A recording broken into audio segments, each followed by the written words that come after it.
Yo no soy profeta, eso ustedes lo saben, ni pretendo serlo. De hecho, yo no creo que haya profetas en el día de hoy, en el sentido bíblico de la palabra, pero voy a darles una profecía esta noche. La mayoría de ustedes, los que están sentados hoy aquí, seguro que en este momento están luchando con algún problema. Y es que no hay que ser un profeta para saber eso. Dice en el libro de Job que así como las chispas se levantan para volar al aire, el hombre nace para la aflicción. El hombre nace para la aflicción. Y Ricky mencionaba en su testimonio ese texto de Juan capítulo 16 versículo 33, donde el Señor dice a sus discípulos: en el mundo tendréis aflicciones. Es una realidad de la que no podemos escapar. En el mundo tendréis aflicción. En este mundo caído, dañado por el pecado, todos vamos a sufrir de un modo o de otro, en un grado mayor o menor.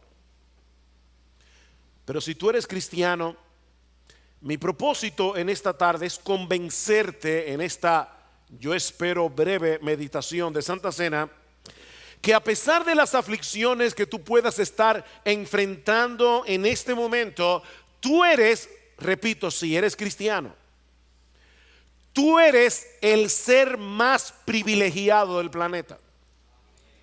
Y tú tienes muchas razones para experimentar gozo y contentamiento en medio de tu aflicción. Fue con ese propósito que se escribió el pasaje que yo quisiera considerar con ustedes en esta tarde. Primera de Pedro, capítulo 1, versículos 10 al 12. Les pido que abran sus Biblias en Primera de Pedro, capítulo 1, versículos 10 al 12. Los creyentes que recibieron esta carta originalmente estaban enfrentando un montón de problemas por causa de su fe. Y muy pronto iban a experimentar la más grande persecución que la iglesia de Cristo había tenido, había sufrido hasta ese momento, de manos del emperador Nerón, que acusó a los cristianos de haber incendiado la ciudad de Roma. Sin embargo, es interesante notar que el tono general de esta carta no es de derrota. El tono general de Primera de Pedro es de esperanza.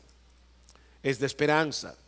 Y en este pasaje particular, Primera de Pedro, capítulo 1, versículos 10 al 12, hay al menos 3 enseñanzas a través de las cuales Pedro nos ayuda a visualizar la gran salvación que nosotros tenemos en Cristo, en contraste con el dolor y la aflicción que podamos experimentar de este lado de la eternidad. Y la primera enseñanza es que los profetas del Antiguo Testamento hubieran querido tener y entender lo que nosotros tenemos y entendemos hoy. Versículo 10. Acerca de esta salvación, los profetas que profetizaron de la gracia que vendría a vosotros diligentemente inquirieron e indagaron, procurando saber qué persona o tiempo indicaba el Espíritu de Cristo que estaba en ellos, dentro de ellos, al predecir los sufrimientos de Cristo y las glorias que seguirían.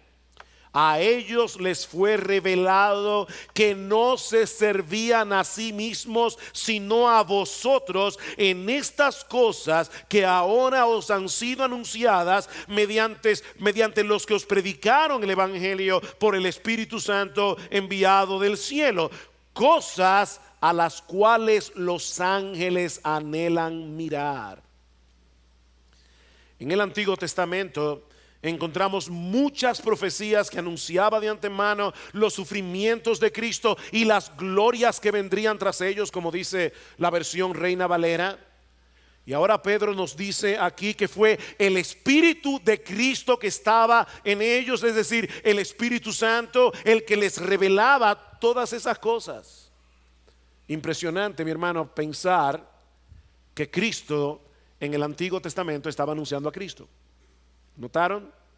El Espíritu de Cristo que estaba en ellos les revelaba todas esas cosas. Ese es el gran tema de toda la Biblia, nuestro Señor Jesucristo, tanto en el Antiguo Testamento como en el Nuevo Testamento. Ahora, Pedro nos dice también, y ese es el énfasis de este texto, que todos estos profetas sabían que las cosas que profetizaban acerca de Cristo no eran primariamente para su propio beneficio, sino para el nuestro.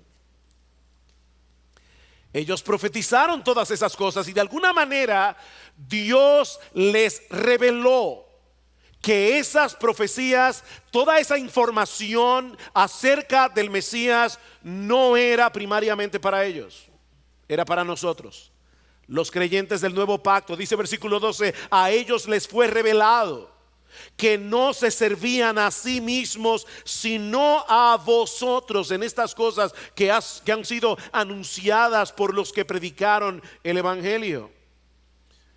A ellos se les concedió el privilegio de contemplar a la distancia lo que habría de venir en el futuro. A ellos se les permitió visualizar esa gran obra de salvación que Dios iba a llevar a cabo a través de la vida, la muerte y la resurrección de nuestro Señor Jesucristo. Pero ellos mismos no podían entender todas las cosas que escribieron. Ellos estaban sumamente interesados en saber acerca de Cristo, dice Pedro, pero les faltaba piezas para poder armar el rompecabezas. Ellos no podían ver el cuadro completo de lo que estaban profetizando, porque no era primariamente para ellos, era para nosotros. Pedro quiere hacerles ver a estos hermanos que los creyentes del nuevo pacto tenemos un privilegio mucho mayor que cualquiera de los profetas del Antiguo Testamento. ¿Sabes lo que eso significa, mi amado hermano? Que si tú eres un verdadero creyente, tú estás en una mejor posición que Moisés. Tú estás en una posición más privilegiada que Daniel, que Jeremías, que Ezequiel o cualquiera de los profetas. De hecho, déjenme hacer aquí una pequeña digresión. ¿Quién fue el último de los profetas del Antiguo Testamento? No me digan Malaquías. Juan el Bautista. El último profeta antiguo testamentario aparece en el Nuevo Testamento, porque el último profeta antiguo testamentario fue Juan el Bautista. Él todavía pertenece a ese grupo de profetas que vinieron antes de la inauguración del nuevo pacto, antes de la muerte de Cristo en la cruz. Ahora, Juan el Bautista no solamente fue el último de los profetas del Antiguo Testamento, fue el más grande de los profetas del Antiguo Testamento. El mismo Cristo dice en Mateo capítulo 11, versículo 11, que de los nacidos de mujer nunca se había levantado un hombre más grande que Juan el Bautista, porque él tuvo el privilegio de ser el precursor del Mesías. Ninguno de los profetas del Antiguo Testamento tuvieron ese privilegio. Juan el Bautista fue el precursor del Mesías. Pero ahora escuchen, a pesar de la grandeza de Juan, en ese mismo texto de Mateo capítulo 11, versículo 11, Jesús dice que el más pequeño en el reino de los cielos es mayor que él. El más pequeño en el reino de los cielos es mayor que Juan el Bautista. El cristiano menos dotado, el menos prominente, ese que pasa completamente desapercibido en la iglesia, disfruta hoy de privilegios mayores de los que Juan el Bautista disfrutó. Nosotros tenemos un entendimiento del plan de salvación que ninguno de esos profetas tuvo. Ya Cristo vino, ya Cristo murió en la cruz, ya resucitó al tercer día, ya ascendió a los cielos y está sentado a la diestra del Padre. Ya nosotros podemos contar con el tesoro de tener en nuestras manos la revelación completa de Dios, como nos decía Eduardo esta mañana, el Antiguo Testamento y el Nuevo Testamento. Es por eso que el Señor dice a sus discípulos en Mateo capítulo 13, versículo 16: bienaventurados, dichosos vuestros ojos porque ven y vuestros oídos porque oyen, porque de cierto os digo que muchos profetas y justos desearon ver lo que veis y oír lo que oyeron, pero no lo vieron ni lo vieron, ni lo oyeron.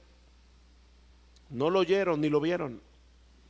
Nosotros disfrutamos de un montón de privilegios que los santos del Antiguo Testamento ni siquiera soñaron tener. ¿Ustedes se imaginan la reacción de todos esos creyentes del antiguo pacto que ya están en la presencia del Señor, entendiendo ahora lo que tú y yo estamos disfrutando en Cristo?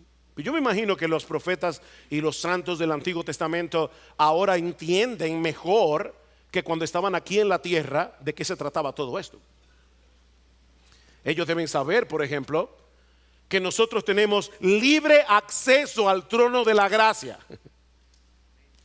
¿Ustedes se imaginan eso? En el Antiguo Testamento solo el sumo sacerdote podía entrar al lugar santísimo una vez al año. Y tú y yo, mi amado hermano, podemos entrar en la misma presencia de Dios. Podemos entrar en el trono de la gracia cuantas veces tú quieras. Hebreos capítulo 4, versículo 16 dice: acerquémonos confiadamente al trono de la gracia, donde vamos a hallar gracia para el socorro oportuno. Y en Hebreos capítulo 10, luego de explicar cómo el sacrificio de Cristo hizo perfectos para siempre a los santificados, dice el apóstol Pedro: acerquémonos, el autor de Hebreos dice: acerquémonos al Señor, porque ahora tenemos libre entrada al trono de la gracia.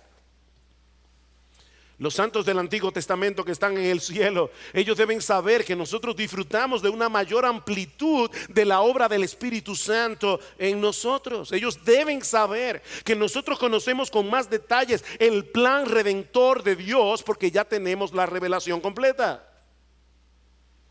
Yo no sé cómo piensan y reaccionan los creyentes del Antiguo Testamento que ahora están en la presencia del Señor, pero fácilmente me puedo imaginar a Abraham, a David, a Moisés, a Jeremías, a Ezequiel diciendo: wow, si nosotros hubiéramos tenido lo que esta gente tiene.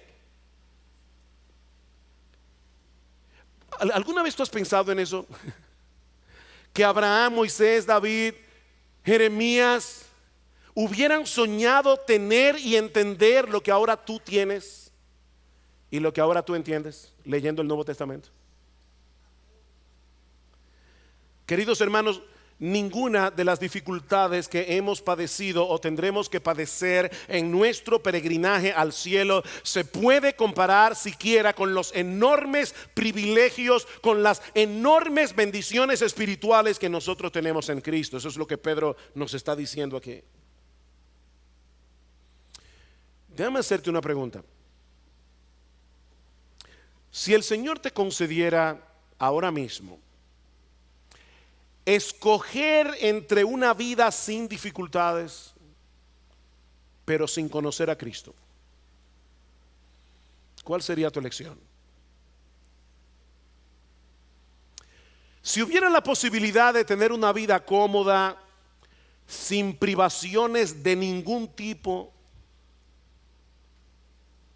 pero sin tener a Dios por Padre y a Cristo como Salvador, ¿tú le escogerías? Para un verdadero creyente eso no es una opción. Eso no es una opción. No importa el precio que tengamos que pagar por seguir a Cristo, no importa las dificultades que tengamos que enfrentar en este mundo caído, no existe en todo el universo absolutamente nada que nosotros podamos comparar con la gloriosa salvación que nosotros tenemos aquí y ahora, y la gloria que experimentaremos cuando Jesús regrese en gloria. Eso es lo que Pablo dice en Romanos capítulo 8, versículo 18, que las aflicciones del tiempo presente no son comparables con la gloria venidera que en nosotros ha de manifestarse. No son comparables. Pero hay algo más en nuestro texto. Debo ser breve. Y es que si hoy podemos disfrutar de esta gran salvación, es porque Dios envió al Espíritu Santo desde el cielo para que tú y yo pudiéramos creer en Cristo. Dios envió al Espíritu Santo desde el cielo para que cuando se nos predicara el Evangelio, tú y yo pudiéramos creer en Cristo. Versículo 12 otra vez: a ellos les fue revelado que no se servían a sí mismos, sino a vosotros, en estas cosas que ahora os han sido anunciadas mediante los que os predicaron el Evangelio por el Espíritu Santo enviado del cielo. En otras palabras, Pedro está diciendo: el mismo Espíritu Santo que inspiró a los profetas es el mismo Espíritu Santo que inspiró a los apóstoles del Nuevo Testamento, y es el mismo Espíritu Santo que actuó en nosotros con poder mediante la predicación del Evangelio para que nosotros pudiéramos creer. El mismo Espíritu Santo. Hermanos, ser creyentes no es como entrar en un club social. El apóstol Pablo dice en Efesios capítulo 1 que él le ora al Padre para que nosotros podamos ver cuál es la supereminente grandeza de su poder para con nosotros los que creemos, según el poder que resucitó a Jesús de los muertos. El mismo poder que obró para que Jesús se levantara de la tumba al tercer día fue el poder que obró en tu vida para que tú puedas levantarte de la muerte espiritual y hoy creer en Cristo. Querido hermano, si el Espíritu Santo no hubiera abierto tu entendimiento cuando la palabra de Dios te fue predicada, todavía estarías muerto en tus delitos y pecados. Fue por la obra del Espíritu Santo en ti, a través de la predicación de la palabra, que hoy disfrutas el privilegio de ser salvo. No olvides eso cuando estés participando hoy de la cena del Señor. Dios te amó de tal manera que te escogió desde antes de la fundación del mundo para que fueras suyo. Dios te escogió, aún sabiendo de antemano que de haber sido por ti tú nunca lo habrías escogido a Él. Dios sabía eso, y aún así te escogió. Estábamos espiritualmente muertos cuando Dios nos dio vida en Cristo, Efesios capítulo 2. Éramos enemigos cuando fuimos reconciliados, Romanos capítulo 5 versículo 10. Pero aún así Dios te escogió en la eternidad para que fuera suyo. Él dijo: yo quiero que ese sea mío. Y luego hace 2000 años envió a su propio hijo a morir por ti en una cruz para que pagara tus pecados. Y luego envió a alguien que te predicara el Evangelio, y con el poder de su Espíritu cambió tu corazón incrédulo en un corazón creyente para que tú aceptaras a Cristo por la fe. Qué privilegio el nuestro de tener en los cielos a un Padre que nos ama con un amor tan grande. Qué privilegio. Pero aún hay algo más en nuestro texto, y es que esa salvación que disfrutamos hoy es algo que llena de asombro a los ángeles del cielo.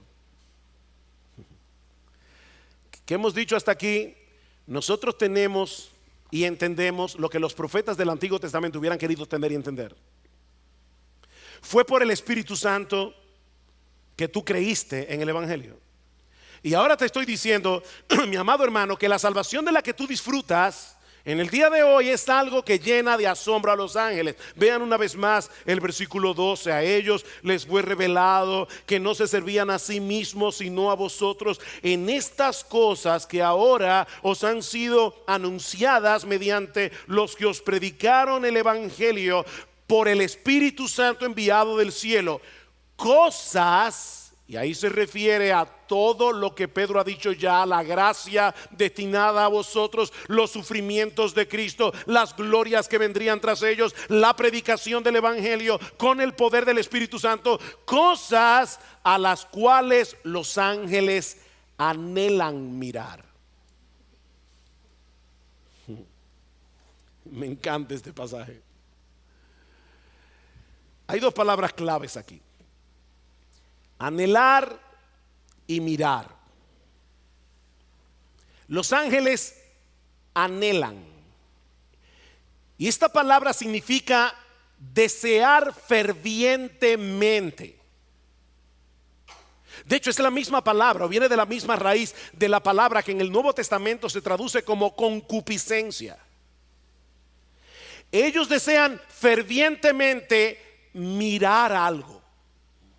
Ahora, esta palabra mirar también es importante, porque en el texto original implica un proceso de observación en el cual el observador está profundamente interesado. Es un verbo compuesto que significa literalmente inclinarse para mirar algo con suma atención. Así que no se trata de una observación casual o descuidada. No es que los ángeles están en el cielo diciendo: oye, qué interesante eso que está pasando allá abajo. No. Lo que Pedro nos está diciendo aquí es que los ángeles se inclinan desde el cielo porque ellos desean con pasión, con fervor, observar el resultado de esta gran salvación profetizada en el Antiguo Testamento y anunciada en el Evangelio con el poder del Espíritu Santo. Ahora, yo pienso que para poder visualizar mejor este cuadro que Pedro nos está presentando aquí, debemos ver este texto a la luz de otras enseñanzas de las Escrituras acerca de los ángeles. ¿Ustedes recuerdan cuando Adán y Eva pecaron en Génesis capítulo 3, que Dios colocó dos querubines en la entrada del huerto? Y dice que había una espada encendida que giraba en todas direcciones para guardar el camino del árbol de la vida. ¿Qué quería Dios que nosotros supiéramos? Que alguien tendría que ser traspasado por la espada de la ira de Dios para que las puertas del paraíso pudieran ser abiertas otra vez para el hombre rebelde y pecador. Alguien iba a ser traspasado por esa espada. Y habían dos querubines allí. Seguimos leyendo el Antiguo Testamento. Y cuando llegamos a Éxodo 25 nos topamos con el hecho de que Dios le ordenó a Moisés que en el tabernáculo, en el lugar donde se sacrificaban los animales que prefiguraban la sangre de Cristo que iba a derramar en la cruz, esa sangre debía ser rociada, dice en Éxodo capítulo 25, en el propiciatorio. Y el propiciatorio era una mesa de oro que se encontraba en el lugar santísimo, donde entraba el sumo sacerdote una vez al año en el día de la expiación. Ahora, mis hermanos, ¿qué había en los dos extremos del propiciatorio? Dios ordenó que colocaran la figura de dos querubines con sus rostros inclinados hacia el tope de la mesa donde esa sangre era rociada para la expiación de los pecados. Estos querubines que fueron colocados para guardar el acceso al jardín del Edén son simbolizados en el tabernáculo como contemplando la sangre que tenía que ser derramada en el propiciatorio por causa de la justicia y de la santidad de Dios. Pero seguimos leyendo las Escrituras y no deja de ser interesante que cuando María Magdalena llega al sepulcro el domingo de resurrección, no solo se topa con el hecho de que Cristo no estaba en la tumba, sino que dice en Juan capítulo 20 versículo 12 que ella vio a dos ángeles vestidos de blanco sentados. Y es el único lugar de la Biblia donde los ángeles aparecen sentados. Sentados donde había estado el cuerpo de Jesús, uno a la cabecera y otro a los pies. La misma disposición de los querubines en el propiciatorio. como si estuvieran contemplando, extasiados, el glorioso final del drama de redención anunciado en el huerto del Edén y prefigurado en todos aquellos sacrificios de animales cuya sangre era rociada en el propiciatorio una y otra vez. Es como dice Arthur Pink, es muy difícil no conectar esto que Juan dice aquí con esos querubines del propiciatorio. Ahora, Pink nos hace notar que es todavía más notorio el hecho de que en Éxodo capítulo 25 versículo 12, sí, Dios le dice a Moisés, escuchen esto: allí me encontraré contigo, y de sobre el propiciatorio, de entre los dos querubines que están sobre el arca del testimonio, te hablaré de todo lo que he de darte por mandamiento para los hijos de Israel. Y ahora Pink añade este comentario: aquí entonces en el evangelio de Juan, al ver a estos dos ángeles en la cabecera y en los pies donde estaba Jesús, aprendemos una vez más que Cristo es el verdadero lugar de encuentro entre Dios y el hombre. Y ahora Pedro nos dice en nuestro texto que los ángeles, al igual que en el propiciatorio, se inclinan a mirar el sorprendente resultado de la sangre de Cristo en la cruz para la propiciación de nuestros pecados y su gloriosa resurrección. Comentando acerca de esto, dice John Brown, la expresión original de Pedro es muy hermosa. Ellos se inclinan con un deseo ferviente, fijando su más intensa mirada en estas cosas. El modo peculiar de expresión, dice Brown, probablemente hace referencia a las figuras de los querubines sobre el propiciatorio. Ellos están contemplando extasiados la sabiduría de Dios en ese increíble plan de redención diseñado por Dios para salvar a pecadores sin pasar por alto su justicia. Imaginen, mis hermanos, el asombro de los ángeles que contemplan extasiados alrededor del trono la gloriosa santidad de Dios, cuando ellos vieron a Dios el Hijo esconder su gloria divina en el manto de una naturaleza humana y luego ir a la cruz para pagar nuestra deuda con la justicia de Dios. ¿Cómo no van a sorprenderse al contemplar en la iglesia el resultado de la sangre derramada en la cruz y la tumba vacía? Nosotros vemos la iglesia como algo tan casual. Los ángeles se asombran.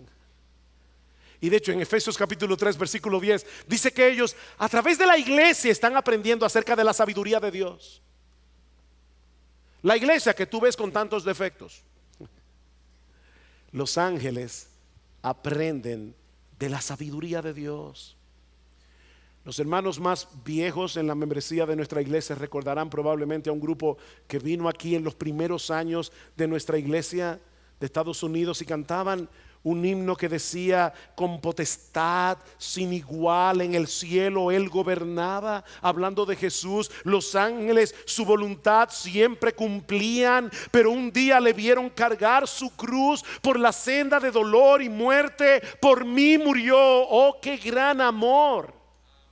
Por mí murió. Ahora, mis hermanos, el punto que Pedro está tratando de hacer otra vez es que no son los ángeles los beneficiarios de esa salvación tan grande. Ellos están interesados, ellos están observando, pero Él quiere que entendamos el enorme privilegio que el Señor nos ha concedido a ti y a mí, mayor que el de los profetas del Antiguo Testamento, mayor que el de los ángeles.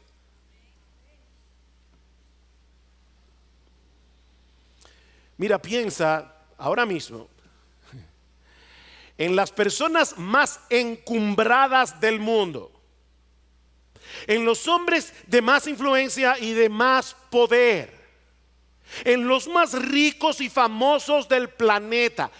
toma todo lo que ellos tienen, ponlo en la bandeja de la báscula, y si lo comparas con lo que Dios te ha dado en Cristo de pura gracia, mi amado hermano, todo lo que ellos tienen es pura basura.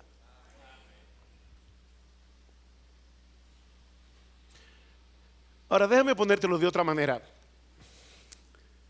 Niños, déjenme decirles algo. ¿Ustedes se imaginan lo que sería ser como los ángeles?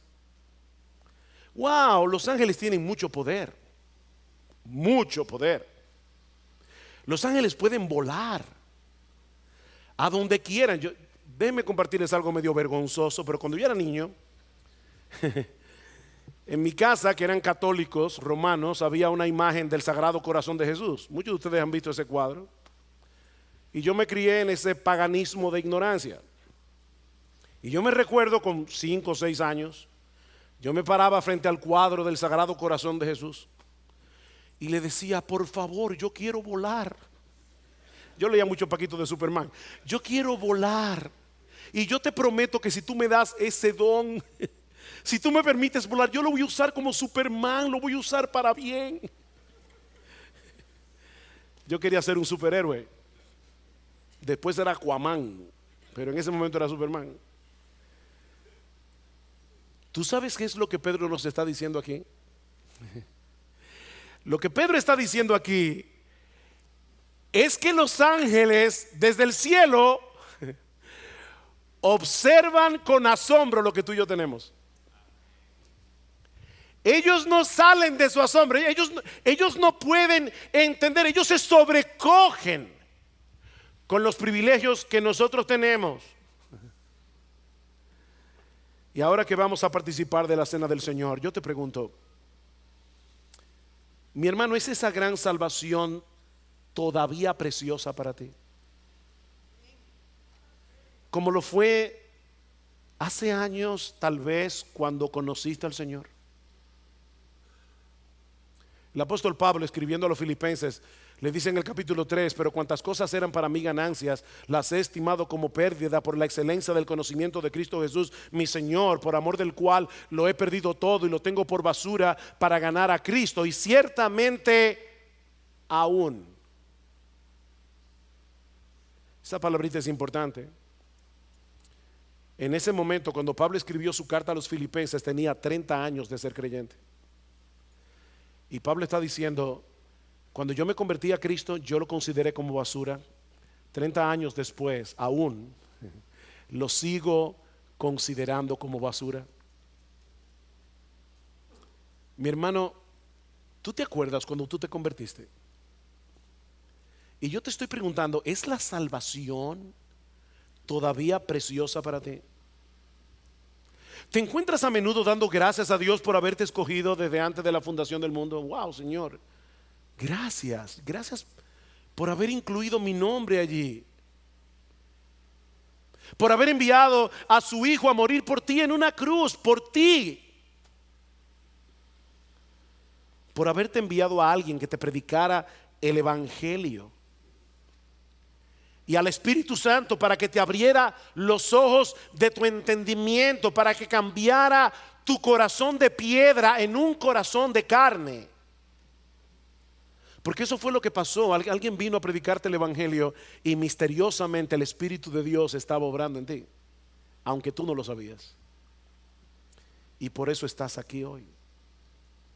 Y por eso vas a participar de la cena del Señor. ¿O te has acostumbrado ya a ser cristiano?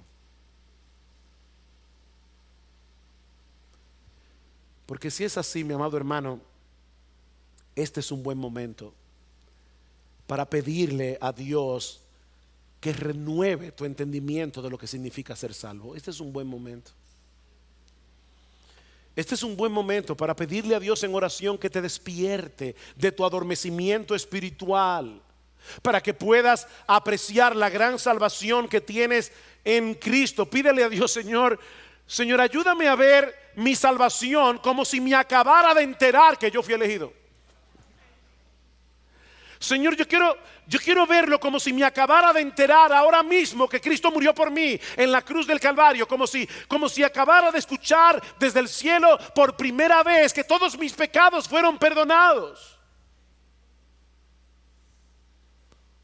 Como si me acabara de enterar que por causa de ese precioso, hermoso, glorioso Señor y Salvador Jesucristo, nosotros tenemos hoy de pura gracia el don de la vida eterna. Como si te acabaras de enterar. Oh, que el Señor nos conceda en esta noche tener un corazón agradecido y un profundo sentido de asombro y de adoración al participar de estos elementos que simbolizan el cuerpo de Cristo partido en la cruz y su sangre que nos limpia de todo pecado.